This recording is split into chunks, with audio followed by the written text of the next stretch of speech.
তাদের যে হীন প্রচেষ্টা, তাদের যে ঘৃণ্য পরিকল্পনা, সেটা বাস্তবায়ন করার চেষ্টা করেছে বাংলাদেশের মানুষ, জামায়াত ইসলামী বাংলাদেশ এবং সবশেষ সেনাবাহিনীর কথা না বললেই না। তারা এগুলো আপনার রুখে দিয়েছে। সেনাবাহিনীর একটা অংশ গতকালকেও চেষ্টা করেছে যে নীলফামারীর যে ঘটনাটা, জামায়াতের আমির তাকে বিমানবন্দরে সে আসছিল, সে বিমানবন্দরে তো সে কারোর কাছে টাকা বিলি করে নাই, সেখানে তো সে ভোট কিনতে যায় নাই, তার বাড়ি নীলফামারী, সে এখানে বিমানবন্দর থেকে তার 50 লাখ টাকাকে বানানো হয়েছে বিপুল পরিমাণ অর্থ। বাংলাদেশে 50 লাখ টাকা এখন কোনো বিপুল পরিমাণ অর্থ না, এটা হচ্ছে 1 নাম্বার কথা। 2 নাম্বার, সে কোনো জায়গায় ভোট কিনতে যায় নাই। 3 নাম্বার হলো তারে এই জায়গাতে যে আপনি আটক করলেন, এই একই ধরনের ঘটনা, এর চাইতে বেশি পরিমাণের টাকা শহীদুদ্দিন চৌধুরী অ্যানির লোকের কাছে পাওয়া গিয়েছে এবং সেটা টাকা দিচ্ছিল মানুষকে, ভোটের মাঠে পাওয়া গিয়েছে। সেই টাকাটা পেয়ে তাকে সাথে সাথে ছেড়ে দেওয়া হয়েছে। বিভিন্ন টেলিভিশনে তাদের দলের লোকজন দিয়ে থ্রেট করা হয়েছে এই নিউজ তাড়াতাড়ি সরাইতে। যমুনা টেলিভিশন, তাদেরকে হুমকি দেওয়া হয়েছে, হুমকি দিয়ে তারপরে বলা হয়েছে নিউজ সরাইতে। তারা বলেছে 80 লাখ টাকা পাওয়া গিয়েছে, সেই টাকা কিছুক্ষণ পরে 15 লাখ টাকা হিসেবে তারা আবার নিউজ করেছে। এভাবে দুইটা ঘটনাকে দুইভাবে উপস্থাপন করা হয়েছে। আমরা গণমাধ্যমের গতকালকে থেকে যেই ভয়ঙ্কর রূপ দেখেছি, তারা 5 তারিখ থেকে 1 বিন্দু পরিমাণ কোনো শিক্ষা নেয় নাই। গণমাধ্যমের যারা আছেন, যে সাংবাদিকরা এখনও পর্যন্ত এইসব অসভ্য কার্যক্রম চালিয়ে যাচ্ছেন, আপনাদের কাছে অনুরোধ থাকবে, মনে করার কোনো কারণ নাই যে আপনি একটা নিউজ করবেন আর সেটা বাংলাদেশের সব মানুষ হুমড়ি খেয়ে পড়বে, আপনার কথা বিশ্বাস করে তারপর যা ধানের শীষে ভোট দিয়ে আসবে। সেদিন বাংলাদেশের বহু আগে ইলিয়াস পিনাকিরা উঠিয়ে দিয়েছে। আপনাদের চাইতে বহু বড় প্রতাপশালী ক্ষমতা সম্পন্ন এক ফেরাউন এই দেশে ক্ষমতায় ছিল। তারা যখন কিনা ঘুমাইতো, ঘুমের মধ্যেও আমাদের ছবি চোখে দেখতো, তাদেরকে শান্তিতে থাকতে দেয়নি। আপনারা এখনও এত বড় কোনো ছেটের বাল হয়ে যান নাই যে আপনারা যা মনে চায় তাই বলবেন আর এই দেশের মানুষই করবে। আমি ইলিয়াস, আজ থেকে সেই 2014 সালের ইলেকশনে আমার অবস্থান যেভাবে এই দেশের নির্যাতিত নিপীড়িত মানুষের পক্ষে ছিল, আজকেও সেখানে আছে, সারা জীবন সেখানে থাকবে। নিজের ব্যক্তিগত অনেক বড় বড় স্বার্থ বাদ দেয়া এই দেশের যেসব নির্যাতিত মানুষ আছে, যারা অত্যাচারিত মানুষ আছে, যারা সংকটে আছে, সমস্যায় আছে, তাদের পাশে ইলিয়াস দাঁড়িয়েছে। বহু ক্ষমতাশালী লোকজনের সাথে সম্পর্ক নষ্ট করেছে, খুব অসহায় নির্যাতিত মানুষের জন্য, তাদের জন্য কথা বলতে গিয়ে, তার অধিকার আদায় করতে যায় বহু প্রতাপশালীদের সাথে সম্পর্ক নষ্ট হয়েছে। সো আপনাদের এই দেশের মানুষকে আপনারা যদি চান যে আপনারা যা মনে চায় বলবেন আর সেই দেশের মানুষ আপনাদের এইসব কথাবার্তা সব শুনে ফেলবে, এটা মনে করার কোনো কারণ নেই। আজকের চিত্র দেখেন, আপনি কয়টা রিউমার ছড়াবেন, কয়টা গুজব ছড়াবেন? এদেশের মানুষ ভোট দিচ্ছে, শত শত হাজার হাজার লক্ষ লক্ষ মানুষ ভোট দিচ্ছে। আপনি এই ভোটের এগুলো গুজব ছড়ায় আপনারা এই করে ফেলবেন। অতএব সাবধান করে দিচ্ছি ভাই, এই নির্বাচনকে ঘিরে যদি মনে করে থাকেন বিশেষ কোনো দলকে আপনাদের ক্ষমতায়, কালকে থেকে যে নিউজ আপনারা করেছেন, বিশেষ করে 71 টিভি, মানুষ হয় না এখনো পর্যন্ত। এইখানে এক দলের দালালরা বের হয়ে আরেক দল আছে, তারা এসে RTV এরা এসে নিউজ করছে। দ্বার প্রান্তে তারেক রহমান প্রধানমন্ত্রী আবার গণভবনের দরজার মধ্যে যা দাঁড়ায় আছে। আরে বাবা রে বাবা, মানে অবস্থা করুণ অবস্থা। তারা প্রধানমন্ত্রী না পারে বানায় দেয়, পত্রিকা অফিসে যদি সেই ক্ষমতা থাকতো কালকে বসায় দেয়, আজকে নির্বাচন হইতে দিত না। এরকম পরিস্থিতি এটা করেছে এই দেশের গণমাধ্যম। তাদের এই ভয়ঙ্কর রূপ কালকে থেকে দেখছি। আজকে আশা করি এই মানুষের, আপনাদের লোকজন তো বাইরে আছে, মাঠে দেখছে কেন্দ্রগুলোর অবস্থা, আমরাও দেখছি। অতএব এদেরকে একটু বোঝার চেষ্টা করেন, এদের চোখের ভাষা দেখার চেষ্টা করেন, কি বলতে চায় এরা, কি বুঝাইতে চায়, কে কাকে ভোট দিবে, কারা ক্ষমতায় আসবে, এখনও সময় আছে কিছুক্ষণের জন্য। সো খুব সাবধানে আপনাদেরকে কাজ করতে হবে।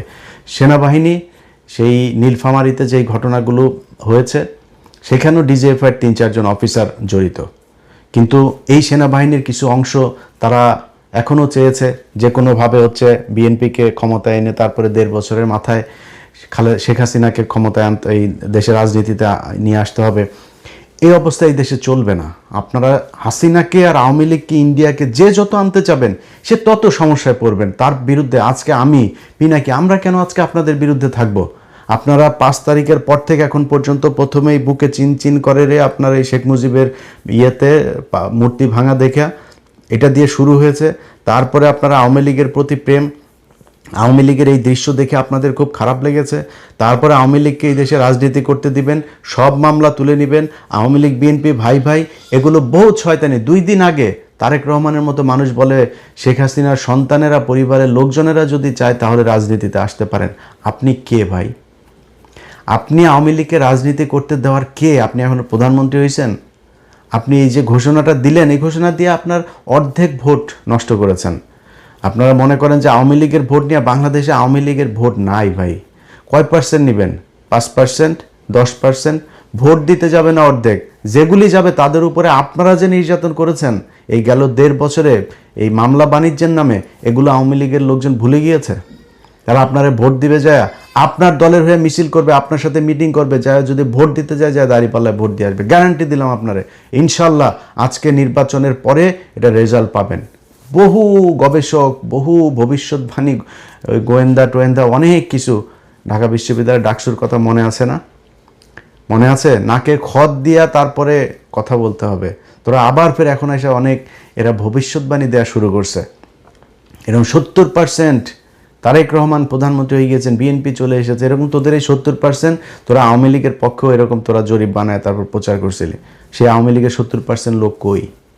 21 কোটি 22 কোটি মানুষের দেশে 5% মানুষ যদি রাস্তায় নেমে আসতো হাসিনার জন্য, আজকে হাসিনারে যাইতে হইতো না। তারা কোথায়? 45 মিনিটের নোটিসে তোরা নাই হয়ে গিয়েছিস। এটাই হয় বর্জুয়া। এই পুঁজিবাদী শাসন ব্যবস্থায় যারা নিজের পেটের চিন্তা করে তাদের রাজনীতিগুলো রাতারাতি পরিবর্তন হয়ে যায়। যারা আওয়ামী লীগ করতো তাহাই এখন বিএনপির অবস্থা খারাপ হবে, তারাই আবার আওয়ামী লীগে যায় যোগ দিবে। এরা নিজের পকেটের টাকা দিয়ে রাজনীতি করে না, রাস্তাঘাটে মানুষের টাকা পয়সা নিয়ে চাঁদাবাজি করে তারপর রাজনীতি করে। এই জন্য এদের রাজনীতির জন্য কোনো মায়া নাই। অতএব যে কথাগুলো বললাম, বাংলাদেশের মানুষের কাছে অনুরোধ থাকবে, ভাই আপনারা আর কয়েকটা ঘন্টা আপনাদেরকে কষ্ট করতে হবে। আপনারা ভোট দিয়ে চলে গেলে হবে না, রুটিন করে তারপর আপনাদের যাইতে হবে। কিছু মানুষ যাবেন, খাওয়া দাওয়া করবেন, রেস্ট নিয়ে আবার আসবেন। ভোট গণনার পর থেকে প্রতিটি সেকেন্ড ভোট কেন্দ্রের বাইরে পাহারা দিতে হবে। এখানে কোনো সন্ত্রাসী কার্যকলাপ করতে দেওয়া হবে না। এটা আপনাদের মাথায় রাখতে হবে।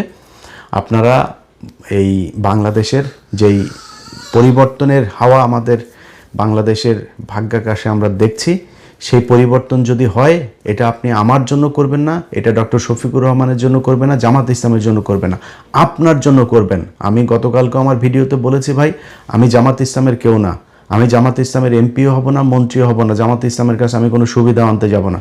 কিন্তু আপনাদের জন্য আমি আজকে এই যে সেনাবাহিনীর সাথে আমার সমস্যা, বিডিআরকে নিয়ে আমার সেনাবাহিনীর সাথে সমস্যা, সরকারের সাথে সমস্যা, আসিফ নজরুলের সাথে সমস্যা, এই সমস্যা এই দেশের আলেম সমাজের এখনও প্রায় 4-5 হাজার আলেম এখনও জেলখানায় আছে। এই যে তেজগাঁ থানা ছাত্র শিবিরের সেক্রেটারি এখন পর্যন্ত জেলখানায় আছে। এদেরকে নানান মামলা, কিসের সব সন্ত্রাস বিরোধী আইন, এই আইন সেই আইন, এইসব মামলায় তাদেরকে আটকে রাখা হয়েছে। এই বাংলাদেশের জন্য তো এই দেশের মানুষ মারা যায় নাই। পরের দিন বলেছি, পরের দিন যে আসিফ নজরুলকে যে আপনি এই সন্ত্রাস বিরোধী আইন এটারে বাতিল করেন, এইখানে যারা এর আগে আটক হয়েছে সব কটারে ছাড়েন নাই তারা, এখনও সেই ব্যক্তিগুলো জেলে। আপনাদেরকে আল্লাহ মানে এই যে আজাব আল্লাহ আমার মনে হয় না জীবনে কোনো দিন মাফ করবে। তাদের কারণে আপনারা আজকে চেয়ারে বসে আছেন, অথচ সেই মানুষগুলো এখনও জেলখানায় আছে। বিডিআরের পরিবারগুলো বিশ্বাস না হলে যান জেলখানায় যান। আমি তাদের ভিডিও দেখেছি, ছবি দেখেছি, আমার কাছে তার পরিবারের লোকজনেরা পাঠিয়েছে। প্রতিটা মানুষের কোমরে, এই রানে, পায়ে, নিচে সবার ড্রিল মেশিন দিয়ে আপনার ফুটো করা হয়েছে, পেটানো হয়েছে, প্লাস দিয়ে নখ উপড়ে ফেলা হয়েছে। যান, প্রতিটা মানুষের শরীরে সেই আঘাতের চিহ্ন আছে। আপনারা তাদের পাশে দাঁড়ান নাই, তাদের জন্য কিছু করেন নাই।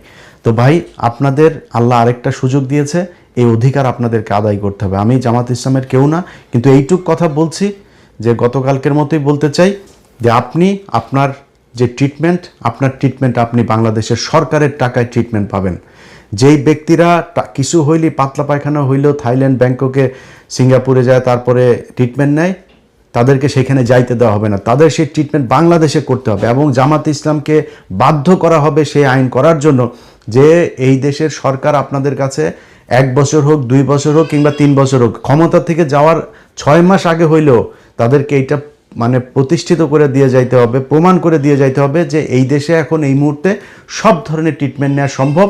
এবং কেউ যদি কোনোদিন সংসদ সদস্য হইতে যায়, তাকে নির্বাচন কমিশনের এই মানে এই আইনের ভেতরেই আপনার নিয়ে আসতে হবে যে এই দেশে যে সংসদ সদস্য হবে সে বিদেশে যাইতে পারবে না ট্রিটমেন্টের জন্য। যদি যাইতে চান, আপনি যদি যান, তাহলে এই দেশে যত সাধারণ মানুষ আছে, একদম প্রত্যন্ত গ্রামের একজন মানুষ, তাকেও ট্রিটমেন্টের ব্যবস্থা করতে হবে সরকারিভাবে। যদি আপনার কোনো ট্রিটমেন্ট এমন থাকে যেটা এই দেশে হয় না, তাহলে ওই মানুষটারও এই ট্রিটমেন্ট পাওয়ার সুযোগ এবং তার সেই অধিকার আছে, সেই অধিকার বাস্তবায়ন করতে হবে।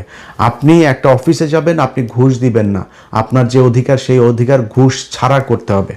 সরকার সেটা বুঝবে, ওই অফিসারকে কত টাকা বেতন বাড়াইতে হবে, কি করতে হবে, এটা তাদের ব্যাপার, আপনি করবেন সেটা। এই দেশে যত ধরনের মানুষ বিদেশ যায়, যত দেশে যায়, ইন্ডিয়া, পাকিস্তান, শ্রীলঙ্কা থেকে যাইতে তার যেই সুযোগ, যে কয় টাকা খরচ হয় সেই টাকায় নিতে হবে। এরকম অনেক কিছু আছে যেই জিনিসগুলো এই দেশের মানুষকে পাইতে হবে, পাওয়ানোর জন্য ব্যবস্থা করা হবে ইনশাল্লাহ। আপনারা শুধু আর কয়েকটা ঘন্টা এই দেশের, তারা জামাত ইসলাম বলেছে তারা শাসক হইতে আসে না, সেবক হইতে এসেছে। এই সেবকদেরকে শত শত হাজার হাজার মানুষ ভোট থেকে তারা ভোট কেন্দ্রে গিয়ে দাঁড়িয়ে আছে। 7:30টার আগের থেকে লম্বা লাইন প্রতিটা কেন্দ্রে। আপনাদের এই যে দায়িত্ববোধ, এই দায়িত্ববোধটা আর একটু কয়েক ঘন্টার জন্য আপনাদেরকে সময় বাড়াইতে হবে। আপনারা জুলাইতে এই দেশে জীবন দিয়েছেন, আপনার সন্তান আপনার নিজের চোখের সামনে মারা গিয়েছে, আপনার এই দেশের মানুষ দাঁড়িয়ে বলেছে যে আমার ভাইকে গুলি করার পরে আমি আমার ভাইয়ের লাশ না নিয়ে যাব না, আমার ভাইয়ের আহত রক্তাক্ত শরীর না নিয়ে আমি এখান থেকে যাব না। পুলিশের গুলির সামনে দাঁড়িয়ে আপনারা টেনে হেসড়ে আপনার আহত ভাইকে নিয়ে এসেছেন। আপনারা সেই জাতি। আপনাদের প্রতিটা কেন্দ্রে আপনি যে ভোটটা দিয়েছেন সেই ভোটটা রক্ষা করার দায়িত্ব আপনার। আপনি সেই ভোট গণনা হবে, ভোট কেন্দ্র থেকে সেটা প্রকাশ হবে, ঘোষণা হবার পরে সেটা আপনারা রিটার্নিং অফিসারের কার্যালয়ে পাঠিয়ে দিবেন। আপনার কাজ নেই, আপনি তারপরে যায় নাক তেল দিয়ে তারপরে ঘুমায়েন। কিন্তু এই সময়টুকু আপনাদের আশপাশে যেখানে জামাত ইসলামের ভাইরা যেখানে এই ভোট কেন্দ্রে থাকবে তাদের পাশে থাকবেন, তাদেরকে আপনারা পাহারা দিয়ে তারপরে রাখবেন। তাদের উপরে যদি কেউ আক্রমণ করতে আসে, কোনো দল, কোনো সন্ত্রাসী গ্রুপ যদি তাদেরকে হামলা করতে আসে, আপনার দেওয়া ভোটের বাক্স কেউ যদি ছিনিয়ে নিতে আসে, সেটা রক্ষা করার দায়িত্ব আপনার। আমরা কালকে থেকে আজকে পর্যন্ত সারা বাংলাদেশে বিভিন্ন জায়গায় আমরা দেখেছি যে তারা তাদের যে হীন প্রচেষ্টা, তাদের যে ঘৃণ্য পরিকল্পনা, সেটা বাস্তবায়ন করার চেষ্টা করেছে বাংলাদেশের মানুষ, জামায়াত ইসলামী বাংলাদেশ এবং সবশেষ সেনাবাহিনীর কথা না বললেই না, তারা এগুলো আপনার রুখে দিয়েছে। সেনাবাহিনীর একটা অংশ গতকালকেও চেষ্টা করেছে যে নীলফামারীর যে ঘটনাটা, জামায়াতের আমির তাকে বিমানবন্দরে সে আসছিল, সে বিমানবন্দরে তো সে কারোর কাছে টাকা বিলি করে নাই, সেখানে তো সে ভোট কিনতে যায় নাই, তার বাড়ি নীলফামারী, সে এখানে বিমানবন্দর থেকে তার 50 লাখ টাকাকে বানানো হয়েছে বিপুল পরিমাণ অর্থ। বাংলাদেশে 50 লাখ টাকা এখন কোনো বিপুল পরিমাণ অর্থ না, এটা হচ্ছে 1 নাম্বার কথা। 2 নাম্বার, সে কোনো জায়গায় ভোট কিনতে যায় নাই। 3 নাম্বার হলো তারে এই জায়গাতে যে আপনি আটক করলেন, এই একই ধরনের ঘটনা, এর চাইতে বেশি পরিমাণের টাকা শহীদুদ্দিন চৌধুরী অ্যানির লোকের কাছে পাওয়া গিয়েছে এবং সেটা টাকা দিচ্ছিল মানুষকে, ভোটের মাঠে পাওয়া গিয়েছে। সেই টাকাটা পেয়ে তাকে সাথে সাথে ছেড়ে দেওয়া হয়েছে। বিভিন্ন টেলিভিশনে তাদের দলের লোকজন দিয়ে থ্রেট করা হয়েছে এই নিউজ তাড়াতাড়ি সরাইতে। যমুনা টেলিভিশন, তাদেরকে হুমকি দেওয়া হয়েছে, হুমকি দিয়ে তারপরে বলা হয়েছে নিউজ সরাইতে। তারা বলেছে 80 লাখ টাকা পাওয়া গিয়েছে, সেই টাকা কিছুক্ষণ পরে 15 লাখ টাকা হিসেবে তারা আবার নিউজ করেছে। এভাবে 2টা ঘটনাকে 2ভাবে উপস্থাপন করা হয়েছে। আমরা গণমাধ্যমের গতকালকে থেকে যেই ভয়ঙ্কর রূপ দেখেছি, তারা 5 তারিখ থেকে 1 বিন্দু পরিমাণ কোনো শিক্ষা নেয় নাই। গণমাধ্যমের যারা আছেন, যেসব সাংবাদিকরা এখনও পর্যন্ত এইসব অসভ্য কার্যক্রম চালিয়ে যাচ্ছেন, আপনাদের কাছে অনুরোধ থাকবে, মনে করার কোনো কারণ নাই যে আপনি একটা নিউজ করবেন আর সেটা বাংলাদেশের সব মানুষ হুমড়ি খেয়ে পড়বে আপনার কথা বিশ্বাস করে, তারপর যা ধানের শীষে ভোট দিয়ে আসবে। সেদিন বাংলাদেশের বহু আগে ইলিয়াস পিনাকিরা উঠিয়ে দিয়েছে। আপনাদের চাইতে বহু বড় প্রভাবশালী, প্রতাপশালী, ক্ষমতা সম্পন্ন এক ফেরাউন এই দেশে ক্ষমতায় ছিল। তারা যখন কিনা ঘুমাইতো, ঘুমের মধ্যেও আমাদের ছবি চোখে দেখতো, তাদেরকে শান্তিতে থাকতে দেয় নেই। আপনারা এখনও এত বড় কোনো ছেটের বাল হয়ে যান নাই যে আপনারা যা মনে চায় তাই বলবেন আর এই দেশের মানুষই করবে। আমি ইলিয়াস, আজ থেকে সেই 2014 সালের ইলেকশনে আমার অবস্থান যেভাবে এই দেশের নির্যাতিত নিপীড়িত মানুষের পক্ষে ছিল, আজকেও সেখানে আছে, সারা জীবন সেখানে থাকবে। নিজের ব্যক্তিগত অনেক বড় বড় স্বার্থ বাদ দেয়া এই দেশের যেসব নির্যাতিত মানুষ আছে, যারা অত্যাচারিত মানুষ আছে, যারা সংকটে আছে, সমস্যায় আছে, তাদের পাশে ইলিয়াস দাঁড়িয়েছে। বহু ক্ষমতাশালী লোকজনের সাথে সম্পর্ক নষ্ট করেছে, খুব অসহায় নির্যাতিত মানুষের জন্য, তাদের জন্য কথা বলতে গিয়ে, তাদের অধিকার আদায় করতে যায় বহু প্রতাপশালীদের সাথে সম্পর্ক নষ্ট হয়েছে। সো আপনাদের এই দেশের মানুষকে আপনারা যদি চান যে আপনারা যা মনে চায় বলবেন আর সেই দেশের মানুষ আপনাদের এইসব কথাবার্তা সব শুনে ফেলবে, এটা মনে করার কোনো কারণ নেই। আজকের চিত্র দেখেন, আপনি কয়টা রিউমার ছড়াবেন, কয়টা গুজব ছড়াবেন? এই দেশের মানুষ ভোট দিচ্ছে, শত শত হাজার হাজার লক্ষ লক্ষ মানুষ ভোট দিচ্ছে। আপনি এই ভোটের এগুলো গুজব ছড়ায় আপনারা এই করে ফেলবেন। অতএব সাবধান করে দিচ্ছি ভাই, এই নির্বাচনকে ঘিরে যদি মনে করে থাকেন বিশেষ কোনো দলকে আপনাদের ক্ষমতায়, কালকে থেকে যে নিউজ আপনারা করেছেন, বিশেষ করে 71 টিভি, মানুষ হয় না এখনো পর্যন্ত। এইখানে এক দলের দালালরা বের হয়ে আরেক দল আছে, তারা এসে RTV, এরা এসে নিউজ করছে। দ্বার প্রান্তে তারেক রহমান প্রধানমন্ত্রী আবার গণভবনের দরজার মধ্যে যা দাঁড়ায় আছে। আরে বাবা রে বাবা, মানে অবস্থা করুণ অবস্থা। তারা প্রধানমন্ত্রী না পারে বানায় দেয়, পত্রিকা অফিসে যদি সেই ক্ষমতা থাকতো কালকে বসায় দেয়, আজকে নির্বাচন হইতে দিত না। এরকম পরিস্থিতি এটা করেছে এই দেশের গণমাধ্যম। তাদের এই ভয়ঙ্কর রূপ কালকে থেকে দেখছি। আজকে আশা করি এই মানুষের, আপনাদের লোকজন তো বাইরে আছে, মাঠে দেখছে কেন্দ্রগুলোর অবস্থা, আমরাও দেখছি।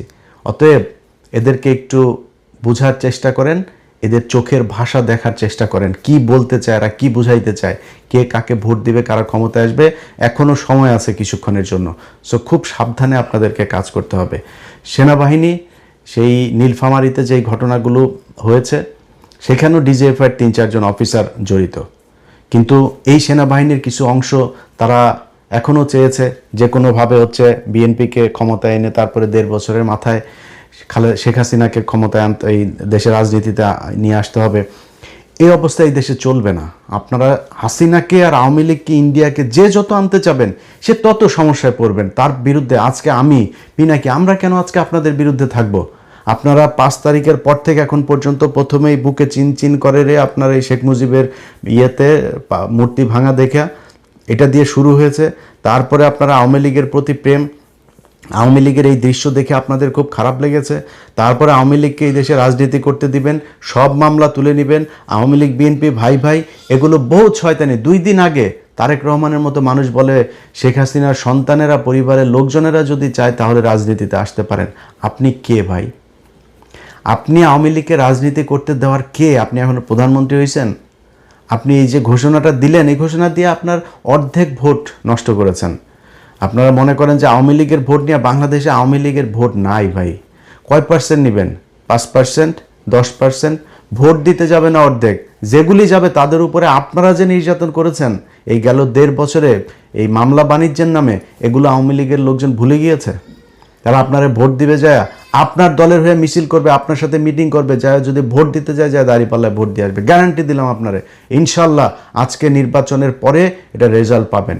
বহু গবেষক, বহু ভবিষ্যৎবাণী, গোয়েন্দা টোয়েন্দা, অনেক কিছু, ঢাকা বিশ্ববিদ্যালয়ের ডাকসুর কথা মনে আছে না?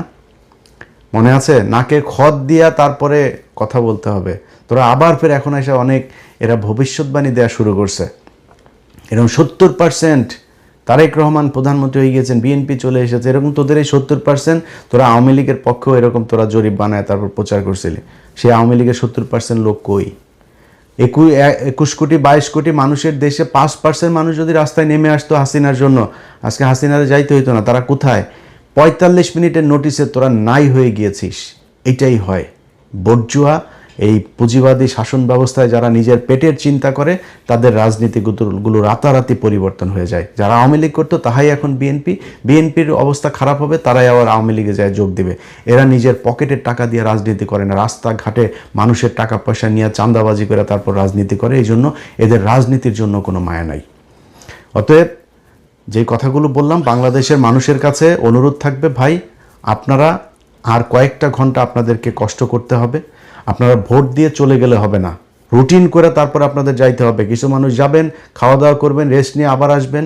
ভোট গণনার পর থেকে প্রতিটি সেকেন্ড ভোট কেন্দ্রের বাইরে পাহারা দিতে হবে, এখানে কোনো সন্ত্রাসীকে কোনো সন্ত্রাসী কার্যকলাপ করতে দেওয়া হবে না। এটা আপনাদের মাথায় রাখতে হবে।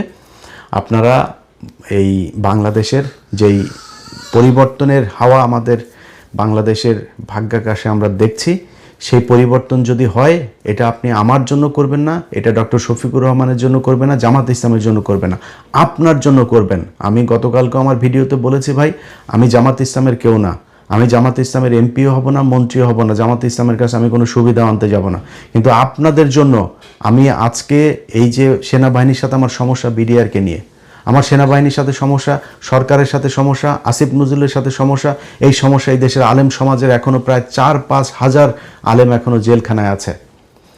এই যে তেজগাঁ থানা ছাত্র শিবিরের সেক্রেটারি এখন পর্যন্ত জেলখানায় আছে। এদেরকে নানান মামলা, কিসের সব সন্ত্রাস বিরোধী আইন, এই আইন সেই আইন, এইসব মামলায় তাদেরকে আটকে রাখা হয়েছে। এই বাংলাদেশের জন্য তো এই দেশের মানুষ মারা যায় নাই। পরের দিন বলেছি, পরের দিন যে আসিফ নজরুলকে যে আপনি এই সন্ত্রাস বিরোধী আইন এটারে বাতিল করেন, এইখানে যারা এর আগে আটক হয়েছে সব কটারে ছাড়েন নাই তারা, এখনও সেই ব্যক্তিগুলো জেলে। আপনাদেরকে আল্লাহ মানে এই যে আযাব, এই আযাব আল্লাহ আমার মনে হয় না জীবনে কোনো দিন মাফ করবে। তাদের কারণে আপনারা আজকে চেয়ারে বসে আছেন, অথচ সেই মানুষগুলো এখনও জেলখানায় আছে। বিডিআরের পরিবারগুলো বিশ্বাস না হলে যান জেলখানায় যান। আমি তাদের ভিডিও দেখেছি, ছবি দেখেছি, আমার কাছে তার পরিবারের লোকজনেরা পাঠিয়েছে। প্রতিটা মানুষের কোমরে, এই রানে, পায়ে, নিচে সবার ড্রিল মেশিন দিয়ে আপনার ফুটো করা হয়েছে, পেটানো হয়েছে, প্লাস দিয়ে নখ উপড়ে ফেলা হয়েছে। যান, প্রতিটা মানুষের শরীরে সে আঘাতের চিহ্ন আছে। আপনারা তাদের পাশে দাঁড়ান নাই, তাদের জন্য কিছু করেন নাই। তো ভাই, আপনাদের আল্লাহ আরেকটা সুযোগ দিয়েছে, এই অধিকার আপনাদেরকে আদায় করতে হবে। আমি জামাত ইসলামের কেউ না, কিন্তু এইটুক কথা বলছি যে গতকালকের মতোই বলতে চাই যে আপনি আপনার যে ট্রিটমেন্ট, আপনার ট্রিটমেন্ট আপনি বাংলাদেশের সরকারের টাকায় ট্রিটমেন্ট পাবেন। যেই ব্যক্তিরা কিছু হইলে, পাতলা পায়খানা হইলেও থাইল্যান্ড, ব্যাংককে, সিঙ্গাপুরে যায় তারপরে ট্রিটমেন্ট নেয়, তাদেরকে সেখানে যাইতে দেওয়া হবে না, তাদের সেই ট্রিটমেন্ট বাংলাদেশে করতে হবে। এবং জামাত ইসলামকে বাধ্য করা হবে সেই আইন করার জন্য যে এই দেশের সরকার আপনাদের কাছে 1 বছর হোক, 2 বছর হোক কিংবা 3 বছর হোক, ক্ষমতা থেকে যাওয়ার 6 মাস আগে হইলেও তাদেরকে এইটা মানে প্রতিষ্ঠিত করে দিয়ে যাইতে হবে, প্রমাণ করে দিয়ে যাইতে হবে যে এই দেশে এখন এই মুহূর্তে সব ধরনের ট্রিটমেন্ট নেওয়া সম্ভব।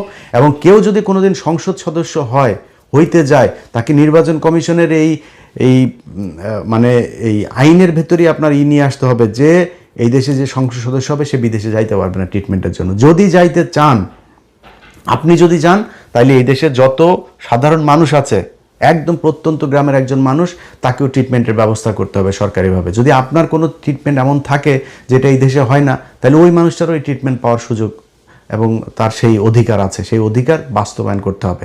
আপনি একটা অফিসে যাবেন, আপনি ঘুষ দিবেন না, আপনার যে অধিকার সেই অধিকার ঘুষ ছাড়া করতে হবে। সরকার সেটা বুঝবে, ওই অফিসারকে কত টাকা বেতন বাড়াইতে হবে, কি করতে হবে, এটা তাদের ব্যাপার, আপনি করবেন সেটা। এই দেশে যত ধরনের মানুষ বিদেশ যায়, যত দেশে যায়, ইন্ডিয়া, পাকিস্তান, শ্রীলঙ্কা থেকে যাইতে তার যেই সুযোগ, যে কয় টাকা খরচ হয় সেই টাকায় নিতে হবে। এরকম অনেক কিছু আছে যেই জিনিসগুলো এই দেশের মানুষকে পাইতে হবে, পাওয়ানোর জন্য ব্যবস্থা করা হবে ইনশাল্লাহ।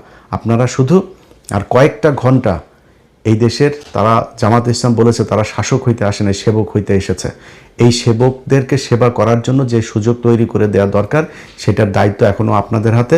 আপনারা ভোট কেন্দ্রগুলোতে থাকবেন, পাহারা দিবেন। এবং সবশেষ আবারও সেনাবাহিনীকে আগেও বলেছে যে ভাই, আপনারা আমাদের সার্বভৌমত্বের প্রতীক, আপনারা ছাড়া এই দেশকেও ঠিক করতে পারবে না। আপনারা যেভাবে দায়িত্ব পালন করছেন, আমার বিশ্বাস আপনাদের হারানো যে ঐতিহ্য, যে কালিমা আপনাদের শরীরে লেগেছে, সেটা সরিয়ে আপনারা আবার